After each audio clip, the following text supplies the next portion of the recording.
Let's move on to a posting from Paul Aki from Yaoundé, Cameroon, who writes, presidential term limits are good and it's a key feature of democracy.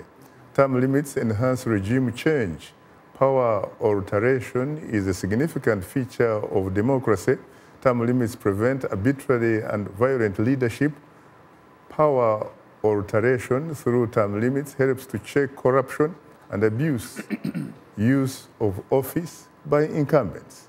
Very interesting, because he's from Cameroon anyway, where of course you have Paul Biya, who has been in the power since 1982 and in fact went on to change the constitution so that he could hang on to power. And another Facebook comment comes from Tutu Shongwe of Kubuta. Shisero went Swaziland, who writes, disregarding presidential term limits has resulted in civil wars and coups, forcing a larger number of civilians into refugee status. An absolute leader has to rule for as long as they live. Too many cooks spoil the broth. Very interesting.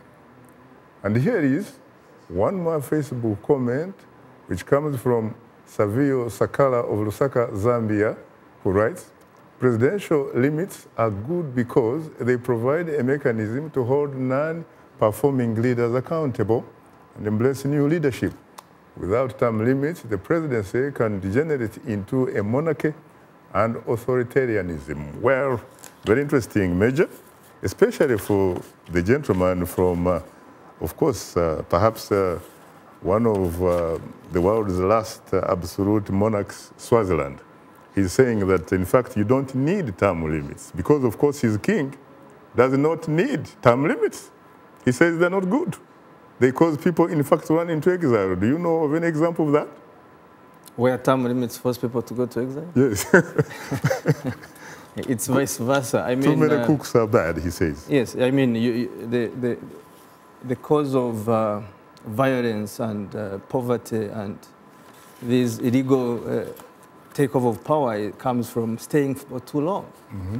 Yeah, I always like to talk about... But is that really true? Because let's face it, I mean, yes, you got parliamentary systems which allow you to go on for as long as your political party or a coalition of parties that decides to choose you to be the prime minister, you continue moving on. Just like Lee Kuan Yew, Singapore, 31 years in power, no violence.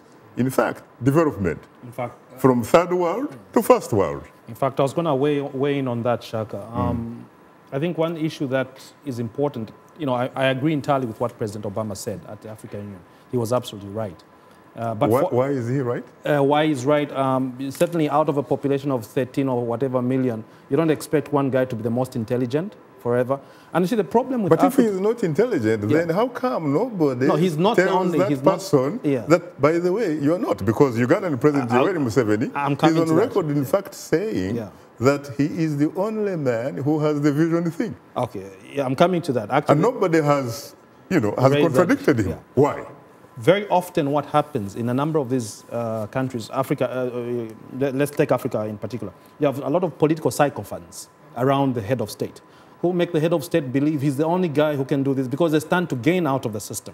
So sometimes it's the political sycophants who actually motivate the president to stay on and not leave power. How do they because they stand to lose out. How do they gain out of the system? Is he like a sort of cooperation He has given them jobs. Or an ATM? He has given them jobs. If the opposition take over power, definitely they'll lose those jobs. So they have every incentive to actually thwart the opposition. And, you know, there was the issue of talk of military coups. There's a lot of literature on military coups, especially in the 70s, which was written by people like Ruth Thirst. Right. The causes of military coups in Africa.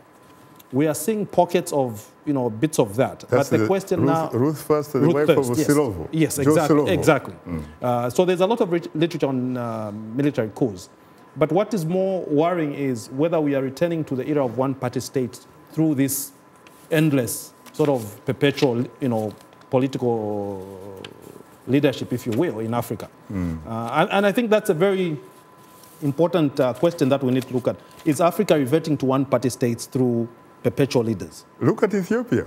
Yes. Look at Ethiopia. The ruling party has 100% seats. Right. In the both houses. Right. You are talking about a one-party state here, which is called a democracy. I mean, how can you possibly, you know, talk like that?